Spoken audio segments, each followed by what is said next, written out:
On today's show, the San Diego Padres find themselves in the midst of a lot of uncertainty heading into the new year, and I spent some time over the last few days doing some soul searching and looking at what is the current Padres state of affairs, what they have to do in terms of who they can re-sign, in terms of who they can trade for, the payroll stuff, Roki Sasaki, and a whole bunch more. So let's talk about it, because there's a lot of options on the table, despite the fact that they haven't made any big moves. Let's get into it.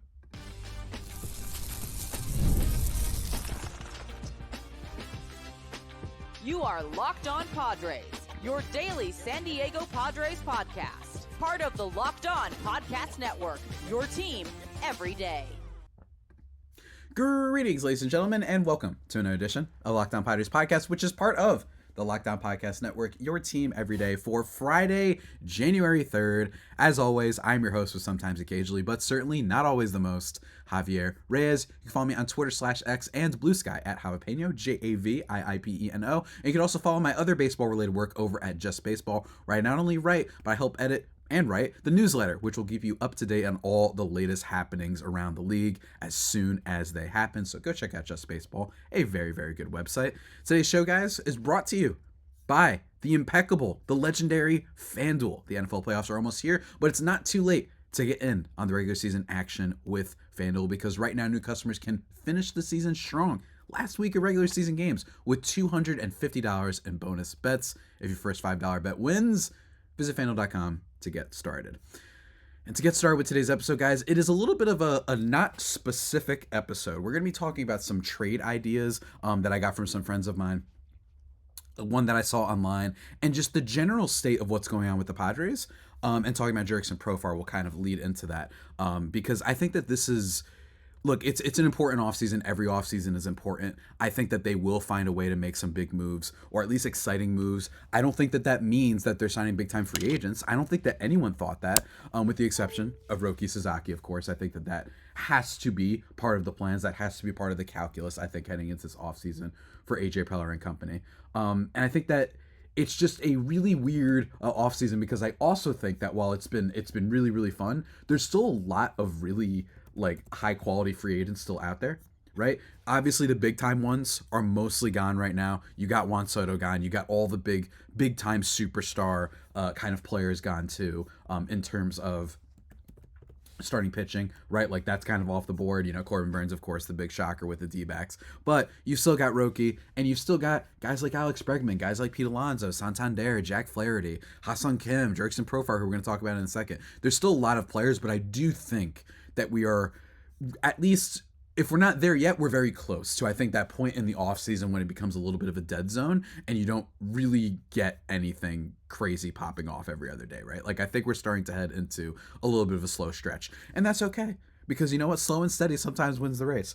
Before we get into that, though, as promised, I want to read some of your responses from yesterday's episode. If you guys didn't watch it, go check it out. I gave my countdown for my favorite moments of the 2024 Padres in baseball world. It was very, very fun, and I did get some responses, not too many, so we're going to rattle them off really quickly. Firstly, from my guy, Yang Ong, of course, longtime listener, Australian homie of the podcast, who I might have to have on the show soon, because I had one Australian guest, so I guess I got to have another. Maybe that's Locked On Australian Padres. Maybe that'll be the podcast name soon. But in all seriousness, he messaged me saying, my favorite moment of 2024, maybe not singular moment, Jackson Merrill's breakout rookie year. To learn center field on the go and actually being an integral part of the team's success was incredible to see, especially a couple of his clutch late game and walk-off home runs. Of course, I responded, being the jerk that I am, saying, nope, that's too broad. All right, I told you guys to give me specific moments. My goodness.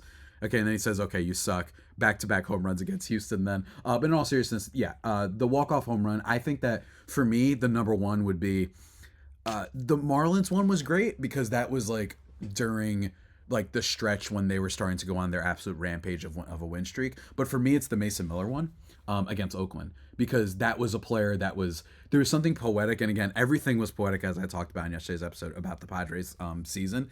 But what I loved was, this was a guy the Padres were, and many other teams were targeting in trades. The A's very stupidly did not move him when they had the chance, and then he got hurt, which was funny, I guess. Just not funny that he got hurt, but it's just wild that they didn't trade him when they had the chance. And then for Merrill to come in and hit the home run off of him, it just felt there's something about that felt appropriate. Yeah, don't worry, we're good. We don't need this guy necessarily. Mason Miller, though, should be an interesting, I think, trade target probably again because the A's are just the A's. So that was really fun. Another response that I got from my guy Rama Murdy says a bunch of them.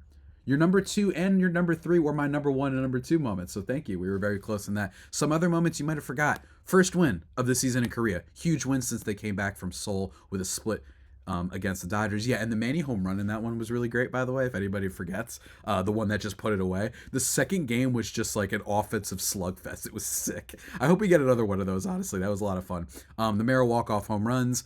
3, the comeback win against the D-backs after Robert Suarez blew the save. That was great, too, especially because Suarez had been so nails, like, all year, right? And for you to come back and support him and get the walk-off, that was great. Shout out Manny Machado. The 2 playoff wins against the Dodgers. Nope, not counting that. Nope, I'm not counting that. Because, you know why? Because I don't want to talk about playoff wins. You want to talk about the Profar catch, right? Or maybe the Tatis home run, the grand slam or whatever. Or was it a grand slam that he hit? I forgot. Okay, but let's not talk about that Dodgers playoff series. You know what I'm saying? And then road wins against Kansas City and Cleveland. Yeah, that stretch when they beat those two, especially because those were like big time opponents that they were playing. You didn't know exactly what was going to happen. I think, especially at that time for the Padres, to get those road wins against 2 teams that had very good seasons, I think did say a lot. Even if I do think the American League was overall pretty weak last year, and I don't know what it's going to look like this year, but I think it was a lot weaker than the National League. I think like 4 of the 5 best teams were all from the National League, in my opinion. But yeah, those were huge, and we always love beating you cheapsters out there in Kansas City and Cleveland, man. So that was a lot of fun. Feel free to let me know, send some comments, send me some DMs, and I'll probably read some on Monday for the mailbag. Because why not? I'll give you guys some more time if you have any other favorite moments of the 2024 season. But now let us get into the main topic at hand. That, of course, is the Padres and their offseason plan. So, firstly, let's start with this.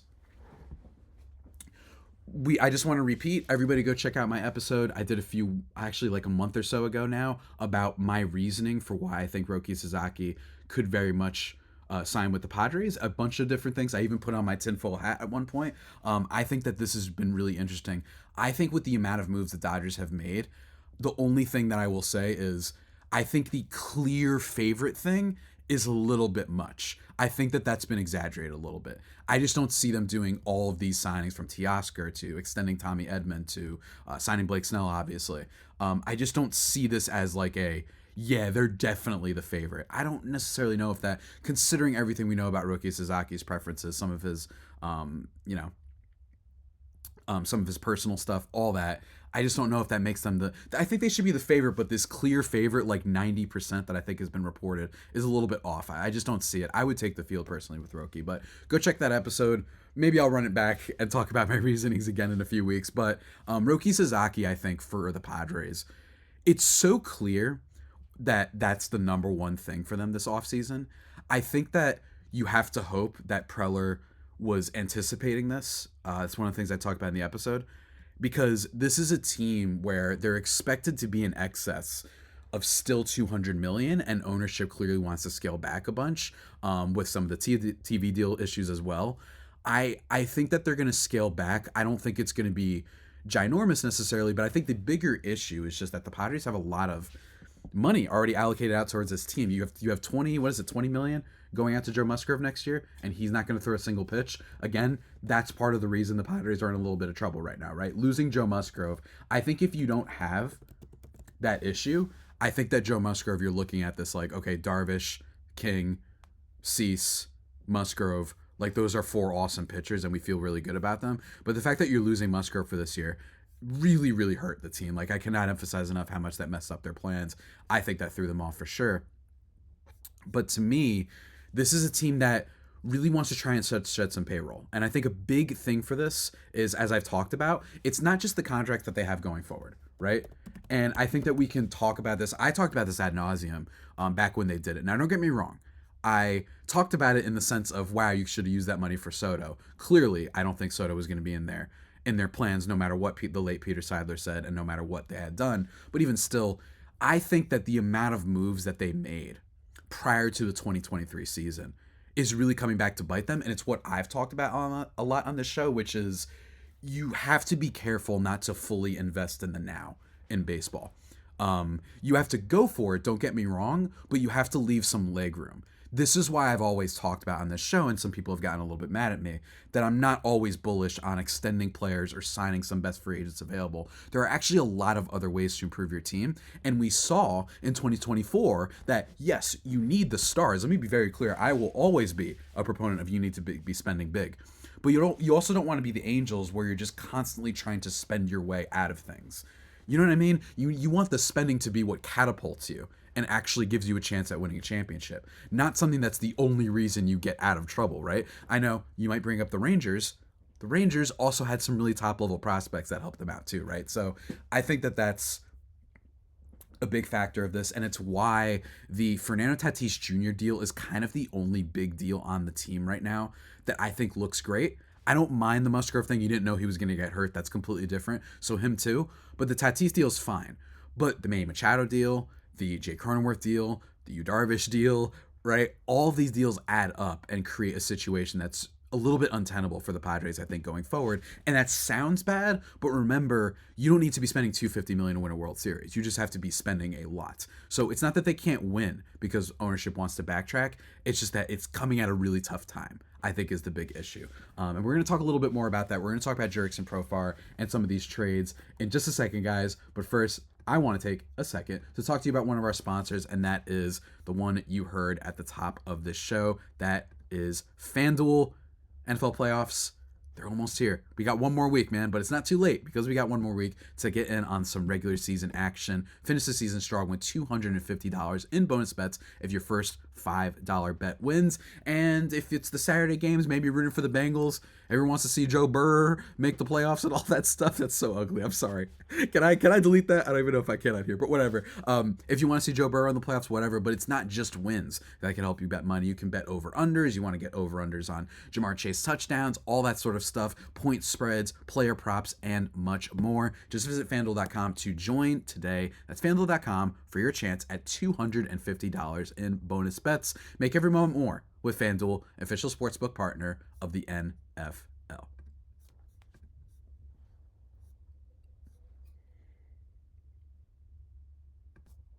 And just like that, everybody, we are back here thriving and vibing into segment number 2, back on Locked On Padres, your team every day. Feel free to follow me on Twitter at Javipeno, JAVIIPENO, or Blue Sky at the same @ for updates on me and my life, and of course baseball takes when things really start getting up. I haven't been tweeting too much about baseball lately. I don't know, I'm just kind of like vibing with the offseason, see what happens, I guess. But let's talk about Jurickson Profar. This is an old report, but basically I spent the last few days, couple days, and frankly last week or so, when I wasn't necessarily talking about it because I had already some episodes planned out, but just talking with some sources, very limited. I don't know too many people, let me be very clear. And then just some baseball friends, some industry people, and some of the things that they've heard, right? And just their opinions, not even things that they've necessarily heard. And I think what I've settled on is that I really don't think that Jurickson Profar is coming back. And this isn't a bold take or anything like that. Jim Bowden, actually, to quote someone who everybody has seen before, he actually put out a report thinking that it could be 3 years, $39 million to the Minnesota Twins. So that's about $13 million per year. I think that $13 million on top of what the Padres are giving out isn't untenable whatsoever. It's not. But I do think that the ownership's desire to cut back will present an option, a problem. And I think that with that problem, Jurickson Profar is going to want to get paid, as he rightfully should. And I actually wrote about over at Just Baseball that I think that the trepidation around signing him is a little bit unfair, and why I think he could keep this up. But I think the Twins and some other teams out there just are a little bit more desperate and frankly are a little bit more able to go and maybe spend the extra $5 million, maybe, let's say, just making up a number, like 3 years, 50, they might be willing to do more than the Padres are right now, which is why so much of their offseason, it feels like the hype really depends on if they can land Roki Sasaki. But the Twins, that's a team that could definitely use him. That's what Jim Bowden reported. And also keep in mind, while I don't mind the Tatis deal, the Manny Machado deal is something to keep on. Hold on. Can I speak? The Manny Machado contract is something to keep an eye on because after this year, Manny Machado's salary spikes up by $8 million and then by $14 million the next year. So that's just an important factor. It's not the end of the world. I understand that they will save a little bit on Yu Darvish next year. He's making $16 million as opposed to $21 million this year. Weird contract, by the way. He makes 25. He made 25 million in 2023. Then 16 million last year. Then 21 this year. And then back to 16. And then weird, like up and down kind of contract. But whatever. Like it's just weird. And Darvish is great. I'm just a little bit worried that Darvish is becoming a little bit like a Charlie Morton. And what I mean by that is this player that every team kind of wants, but it's also like don't expect him to be, pitching you like a bajillion innings, right? This has been the thing with Charlie Morton for a while, but even still, actually, Charlie Morton's actually pitched a lot more than I realized. Yeah, he's becoming a little bit more like that, where like in the big moments and in big games, you can definitely see the flashes of being excellent, right? Not necessarily Cy Young the way that he almost was in 2019, but still very, very good. I think that with all that in mind, with the desire to cut back, I think it's still possible for them to sign Profar because that's not like a long-term deal. And 3 years, 39, maybe there's an option included in there. I still think they could do that.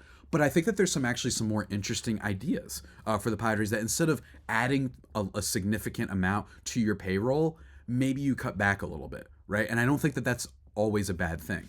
But I do think that's worth remembering that if they sign Profar, they've still got some issues with their bench. They've still got issues with DH, all those things. And it's going to be very hard for the Padres to improve / be as electric they were and as deep of a lineup as they were last year with this team again, considering that they're not going to be able to sign these big free agents because it's hard to strike gold the way that they did last year. Remember, they got crazy value for basically nothing out of Kyle Higashioka, Donovan Solano on a minor league deal, and then Jurickson Profar on the minimum of $1 million per year. That's like combined. What did Kyle Higashioka make last year? Right? Like what did Hickey make last year? Like $1 million maybe? I'm gonna look that up right now. Actually, Higashioka, what did you make? You silly little goose. He made. Oh, okay. He made a little bit more than I think that I realized. $2 million. Okay, so he made $2 million last year. You got for like $3.7 million, cumulatively like 6 wins above replacement. I don't have it exactly in my head right now, but that's what you got. It's going to be very hard to do that on a bunch of minimum deals. But nonetheless, I still think that there are some possibilities, but I really don't think that Profar is necessarily going to happen. Not on top of the Bowden thing, we heard like even before that some people were saying it's unlikely he resigns. I think he's going to cash in, and I don't know if the Padres are going to be able to, but we still have hope. But that being said, let's talk about some of the players that the Padres could trade. I think that there's 5. Hold on. 1, 2, 3, 4. I think there's 5 players that the Padres could potentially trade. That's Robert Suarez, Jake Cronenworth, Dylan Cease, Yuki Matsui, and Luis Arraez. Let's take off a couple of those right now. Yuki Matsui, I think that trading him could hurt your Roki Sasaki chances. But I do think if Roki Sasaki is no longer an option, it should at least be considered, right? Because I think that Yuki Matsui is extremely, extremely good.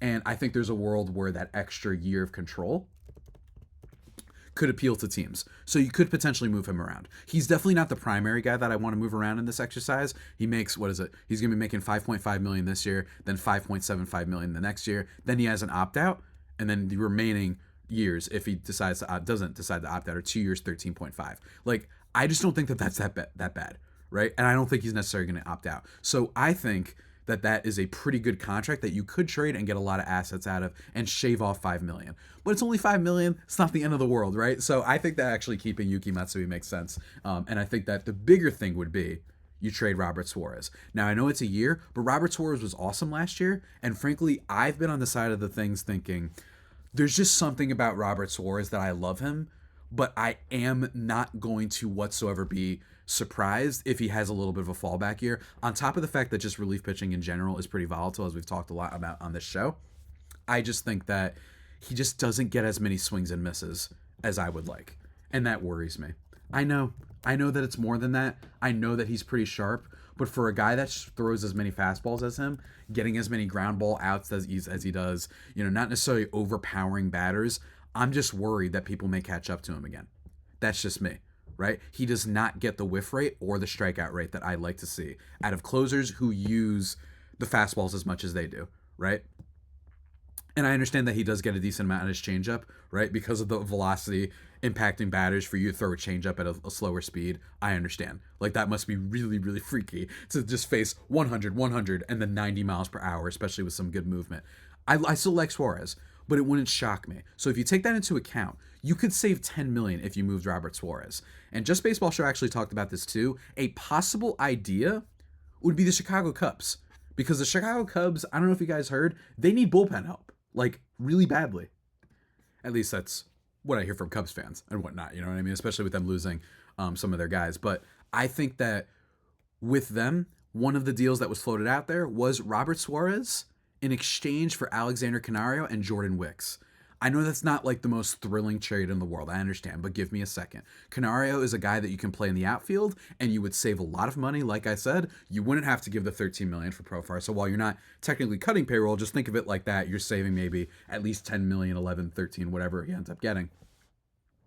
And then you get a guy who can at least throw innings in Jordan Wicks, and I think that he's at least got some stuff. And frankly, I'm all down for just taking chances on back-end starting pitchers, right? Like, I'm just totally down for having controllable starting pitching in that regard. And Canario, like I said, he actually had a pretty decent season, by the way, Canario. Now, it was limited time in 15 games, and he does swing and miss a lot, but he's 24 years old. The power, I think, seems pretty legit. So you get that as an outfielder. I don't mind that, right? You at least just get some backup options there, and I think that would make a lot of sense. And like I said, you would save a bunch of money. You could also maybe throw in some other prospects like Cole Mathis, first base, third baseman, or Pablo Aliendo, who's a catcher. He's not super far along, Aliendo. I don't think so, from what I've seen, what I've read upon, but it at least gives you something to potentially look into. He is in AAA, so if you are going to call up a catcher, if you are going to hope for some catching reinforcements at some point, Aliendo is a guy that at least is a lot closer, frankly, than Ethan Salas. Ethan Salas has all the upside in the world, but Aliendo would at least give you a little bit of a better option than, in my opinion, your Brett Sullivans and your Brandon Valenzuelas, because as of right now, that's what we're looking at. Or you just go out and sign Elias Diaz, Yasmani Grandal. I understand that. But that's just one idea that I was told. And I don't hate it. I think that Canario is the big sell there, right? You just get a controllable young outfielder. They get Robert Suarez, a player that I would not be surprised if he regresses. They get their bullpen help. And then you don't have to worry about the extra money. You save $10 million, or at least $10 million on that deal. That matters and is going to matter going forward. But folks, we're not done yet. We're going to talk about some more trades and more things that the Padres need to consider in just a second, guys. I have to read our last sponsor of the day, and that is our lovely, lovely friends over at Gametime. We talk about Gametime a lot, guys, and that's because whether it's sports, music, theater, or comedy, let me tell you, the energy and excitement, they're unforgettable, and Gametime is here to make it even easier to get tickets for your favorite events with their new feature, Gametime Picks. The feature filters out the fluff to show you only incredible deals on great seats, so you don't have to waste time searching through thousands of tickets. And recently, let me tell you, when I'm looking up my upcoming things, I might be trying to see some Padres games out in San Diego. It's really, really cool. They got all these different super deal things, amazing deals that help you see the views from your seats before buying. They've got all sorts of unbeatable prices as well, and all-in pricing shows the total cost upfront with no surprise fees at checkout. Take the guesswork out of buying tickets with Gametime. Download the app, create an account, and use code LOCKEDONMLB for $20 off your first purchase. Terms apply, but again, create an account and redeem code LOCKEDONMLB for $20 off. Download Gametime today. What time is it? It is Gametime.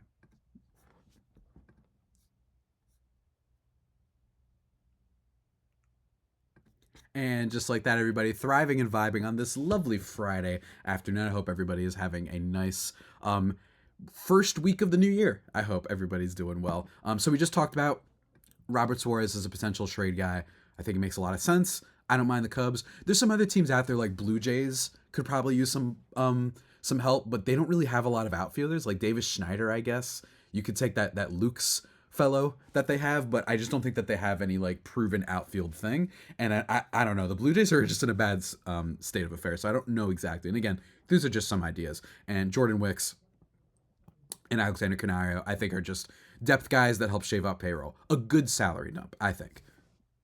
And then maybe throw in Aliendo as well. Next player to talk about, Jake Cronenworth. Everyone is going to respond and say, Javi, we should trade him. I don't understand it.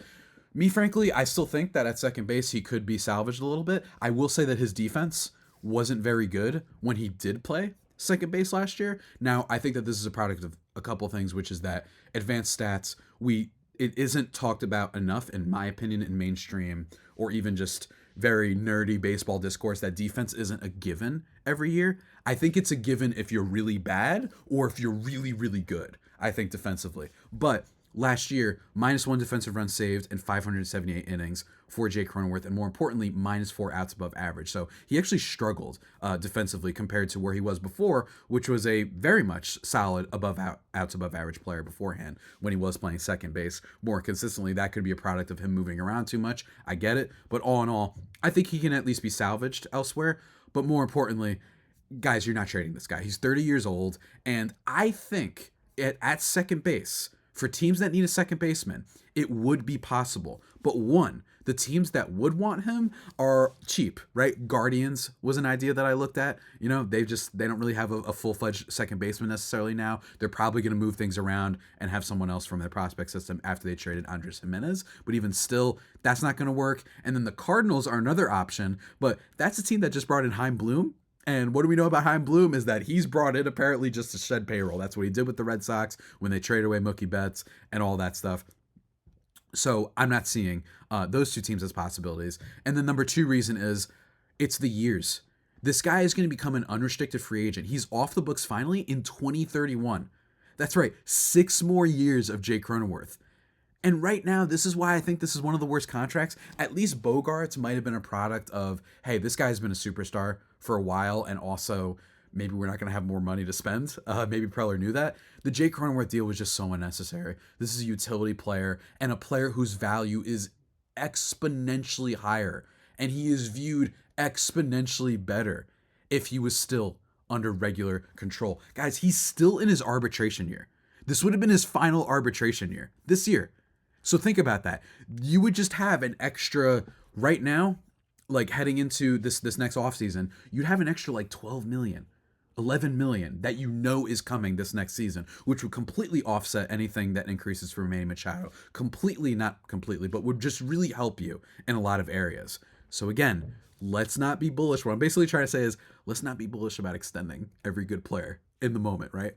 And especially players that don't look great in the moment. They clearly thought that they were going to have more from Jake Cronenworth. I still think he could be a solid player. 2.1 wins above replacement is definitely not bad last year.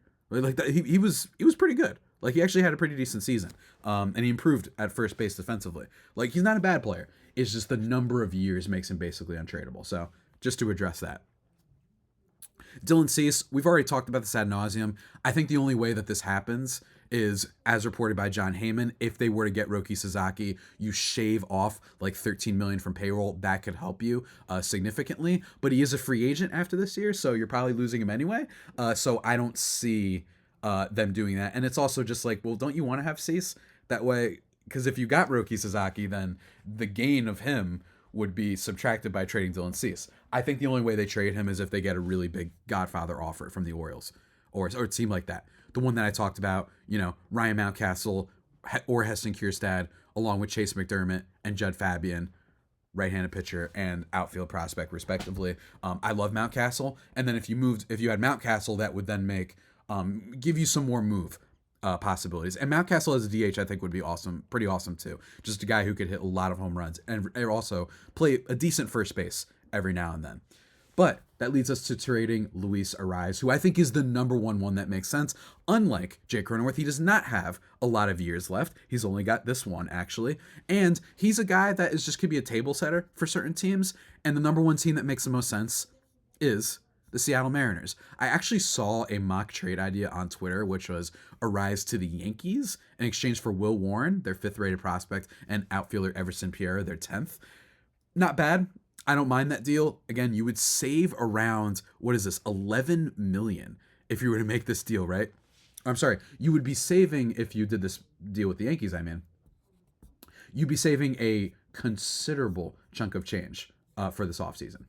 around 13 million, in fact. And I think the more important thing was not only would it be just you saving some money on this deal to maybe be able to flesh out the rest of your roster, more importantly, you would just get some young controllable assets in return if you did this. I've heard from Yankee fans they don't really like Will Warren. It seems like what's his face is the higher prized pitching prospect for the Yankees. Let me find him real quick. What's his fool's name? Chase Hampton. But they're not doing that. He has starting pitcher like number 3 in a rotation upside. They're not doing that, especially for 1 year of Arraez. And they also just signed Paul Goldschmidt. So I don't really see where his spot would be. The only thing they could do is they could play him at second. But as we know, Arraez not very good at second base. He gets placed at first base for the Padres because it'll hurt less being bad defensively at first base, I think, is the prevailing wisdom. So it's an idea. I don't hate it, but I don't know how I feel about that team overall, and I don't know what Pierre is exactly. So don't know about that deal. But one deal I did like was to the Seattle Mariners in exchange for Dylan Moore and Emerson Hancock. Dylan Moore, pretty decent player. Now, I know that this isn't like huge, right? The Mariners wouldn't necessarily like this, but he is a little bit up there in age. He's 32, but he could play the outfield. He could play second base, 2.4 wins above replacement last year. He's just okay. Right? Like, he's just going to be a decent player. He stole 32 bases last year. Just a decent outfielder that the Padres could bring in. Not going to be a superstar player or anything like that. He's got a decent walk rate. That would be kind of the starting point for them, and it would save you about $11 million, comparatively speaking, right? That's what you would save by bringing in Dylan Moore. And Emerson Hancock's just one of those pitchers out there that could Ruben Niebla and the Padres pitching live save him?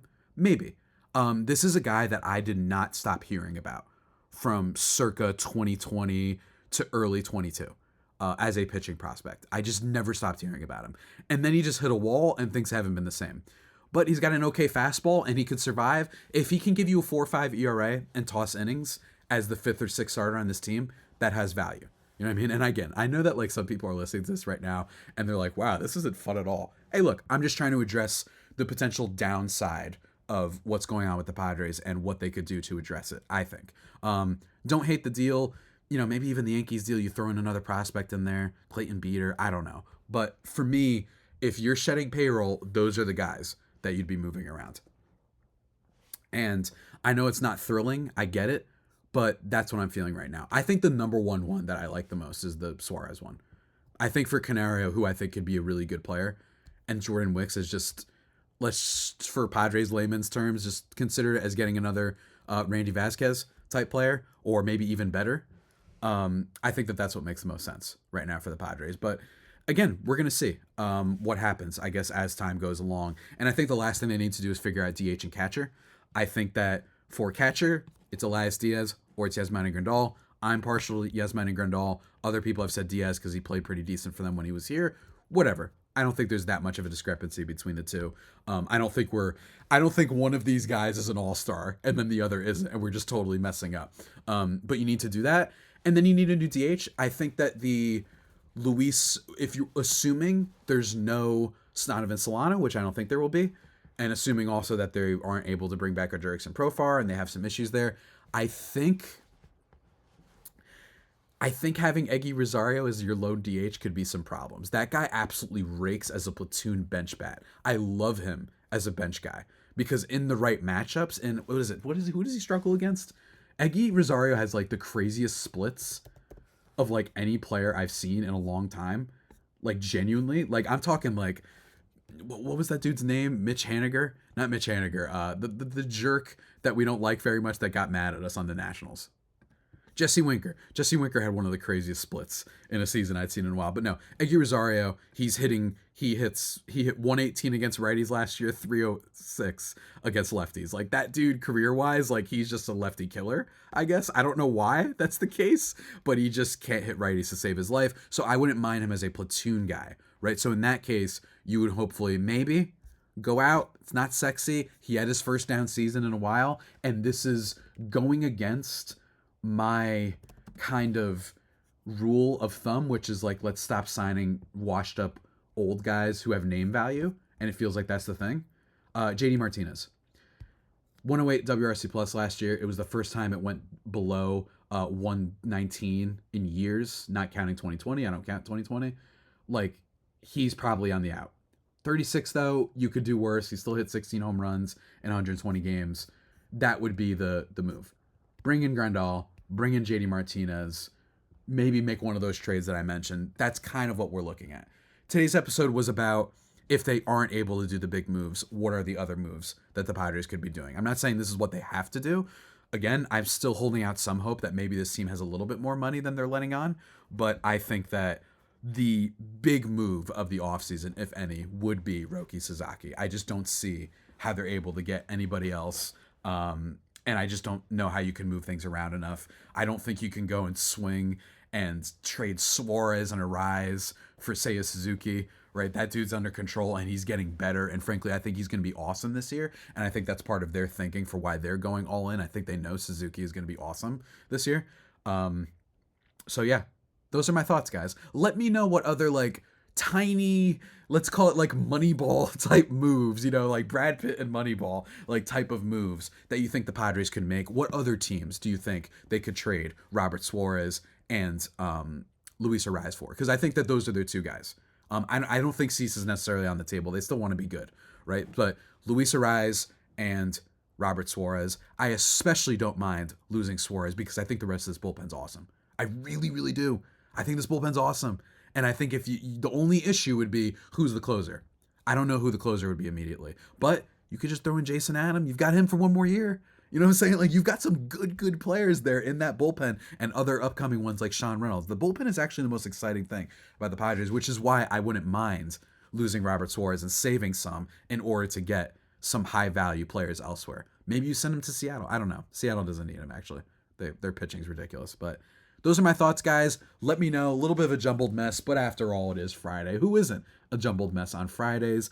Feel free to leave me your questions and comments in the YouTube comments. Subscribe, tell your friends. We officially passed 2,000 subs on YouTube, which was very, very cool.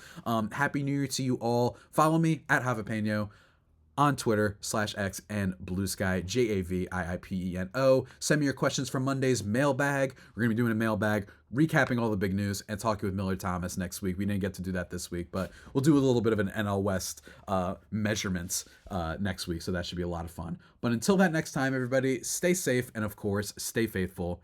My Friar Faithful homies, take care.